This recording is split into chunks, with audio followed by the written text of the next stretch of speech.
Mind பாடி spirit healing சேனலின் அன்பான வணக்கங்கள். இன்றைக்கி என்னோட வீடியோவில் உங்களை எல்லாம் சந்திக்கிறதுல ரொம்ப சந்தோஷப்படுறேன்.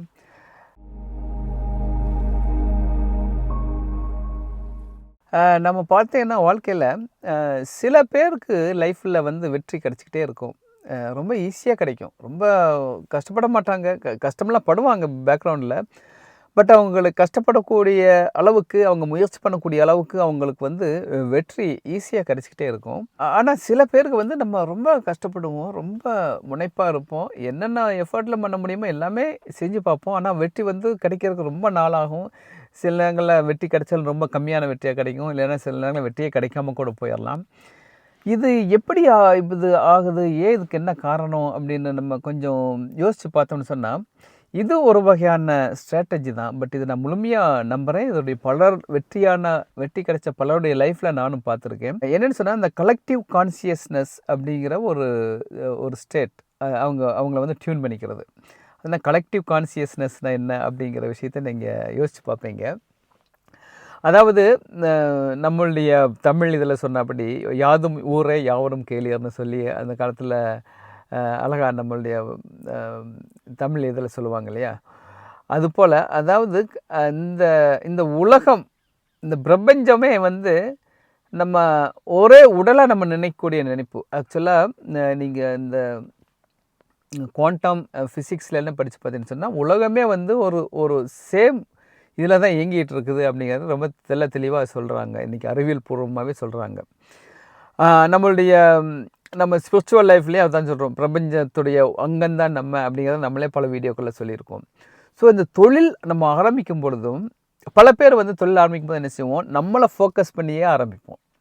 நமக்கு எப்படி லாபம் கிடைக்கும், நம்ம எப்படி பயனரும் அந்த பிஸ்னஸ்னால், நமக்கு அது எப்படிலாம் நமக்கு சாதகமாக அந்த பிஸ்னஸை செய்யலாம், நம்மளுடைய லாபத்துக்கு சாதகமாக எப்படி செய்யலாம் அப்படிங்கிற விஷயத்தையே நம்மளை நோக்கியவாறே அந்த பிஸ்னஸை யோசிப்போம்.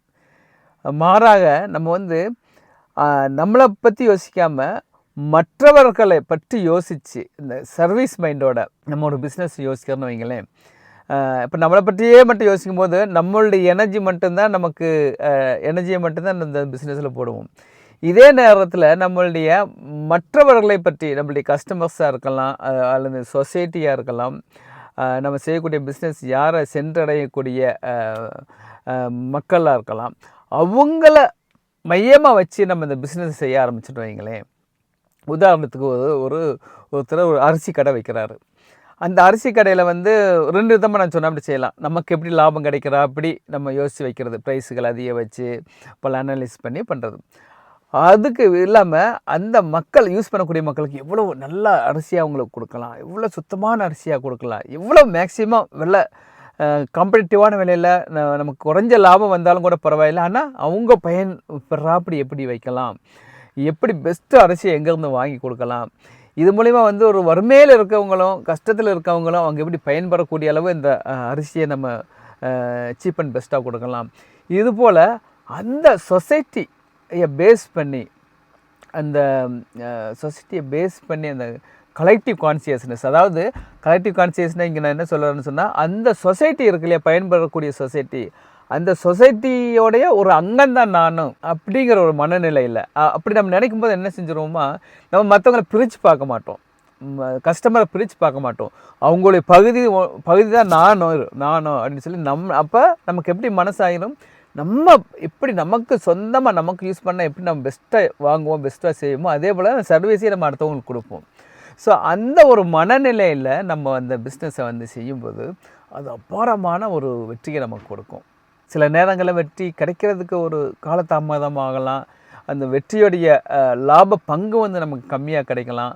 ஆனால் ஒரு கட்டத்தில் அது பழுகி பெருகி மிகப்பெரிய ஒரு வெற்றியை நமக்கு கொடுக்கும். இது அடித்து சொல்லலாம் 100க்கு 100 உண்மை.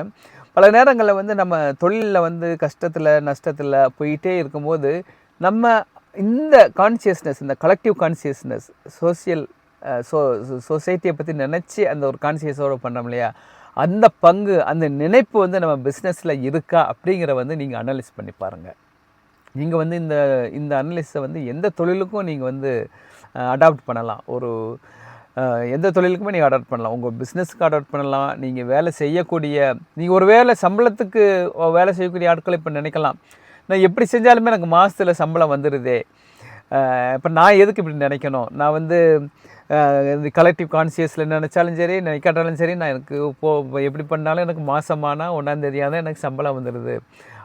அது சில நேரங்கள் வந்து ப்ரைவேட் கம்பெனி அப்படின்னு இருக்கவங்க அவங்க வந்து அதெல்லாம் அனலைஸ் பண்ணுவாங்க. உங்களுடைய வேலையெல்லாம் எப்படி பண்ணுறீங்க, நல்லா பண்ணுறீங்களான்னு அனலைஸ் பண்ணி அதுக்கேற்றபடி ப்ரொமோஷன்லாம் கொடுப்பாங்க. ஆனால் நான் அப்படி இல்லை, நான் கவர்மெண்ட்டில் இருக்கேன், வேலை செஞ்சாலும் செய்யாட்டாலும் எனக்கு சம்பளம் வந்துடும். அவங்க என்னை வந்து டீப்ரமோட் பண்ண போகிறதில்ல, இத்தனை வருஷம் எனக்கு எக்ஸ்பீரியன்ஸ் ஆனால் ஆட்டோமேட்டிக்காக எனக்கு ப்ரொமோஷன் கிடச்சுன்னு அப்படின்லாம் சில பேர் நினைக்கலாம். ஆனாலும் நீங்களும் இந்த கலெக்டிவ் கான்சியஸ்னஸில் நீங்கள் சர்வீஸ் அவசியம் பண்ணணும். நீங்கள் அப்படி பண்ணாத பட்சத்தில் அது உங்களுக்கு திருப்தியாக கொடுக்காது. நீங்கள் அந்த நோக்கம் அந்த கலெக்டிவ் கான்சியஸ்னஸோட அந்த சர்வீஸ் மைண்டோடு நீங்கள் பண்ணலன்னு வைங்களேன், அது வந்து உங்களுக்குள்ளேயே மனசுக்குள்ளேயே பல தோல்விகளை வாழ்க்கையில் தோல்விகளாக பிரதிபலிக்கும். நீங்கள் அங்கே உங்களுக்கு மாத சம்பளம் வந்துடலாம், ஆனால் அங்கே செய்யாதனால அந்த பழக்கம் அந்த ஹேபிட் பல இடங்களில் பிரதிபலிப்பாகி அது உங்களுடைய பர்சனல் லைஃப்பில் பல தோல்விகளை கொடுக்கலாம், குடும்பத்தில் தோல்விகளை கொடுக்கலாம், உங்களுடைய பிஹேவியரில் ஒரு தடுமாற்றங்களை கொடுத்து உங்களுக்கு தோல்வியை கொடுக்கலாம். இது போல் பல விஷயங்கள் கண்டிப்பாக ரிஃப்ளெக்ட் ஆகும். நீங்கள் அந்த கலெக்டிவ் கான்சியஸோட எங்கே வேலை பார்த்தாலும், சொந்த பிஸ்னஸை செஞ்சாலும், எந்த ஒரு பணியை செஞ்சாலும் நீங்கள் அப்படி செஞ்சு பாருங்கள். உங்களுக்கு அற்புதமான ஒரு வெற்றியான வாழ்க்கை கிடைக்கும், மகிழ்ச்சியான வாழ்க்கை கிடைக்கும். அந்த மகிழ்ச்சியை நீங்கள் உங்களுக்கு மட்டும் இல்லாமல் மற்றவங்களுக்கும் ஷேர் பண்ணி நீங்களும் இந்த சொசைட்டியில் ஒரு அங்கமாக நீங்கள் வாழ்ந்து சந்தோஷமாக இருப்பீங்க. அந்த சொசைட்டி சந்தோஷமாக மாறும்போது நீங்களும் மகிழ்ச்சியாக இருப்பீங்க. அது மகிழ்ச்சி அந்த சந்தோஷம் நம்மளுடைய மைண்ட் பாடி ஸ்போர்ட்டில் ரிஃப்ளெக்ட் ஆகும். எந்த ஒரு செயலையுமே அதில் ரிஃப்ளெக்ட் ஆகும். நம்ம திருப்தியாக செய்யும் பொழுது நம்மளுடைய மனது ஆரோக்கியமாகும், மனசு ஆரோக்கியமாகும் போது தொடர்ந்து நம்மளுடைய உடம்பு ஆரோக்கியமாக இருக்கும், நம்மளுடைய குடும்ப வாழ்க்கை ஆரோக்கியமாக இருக்கும், சொசைட்டி ஆரோக்கியமாக இருக்கும், நம்மளுடைய குழந்தைகள் ஆரோக்கியமாக இருக்கும், நம்மளுடைய சமுதாயமே ஆரோக்கியமாக இருக்கும்.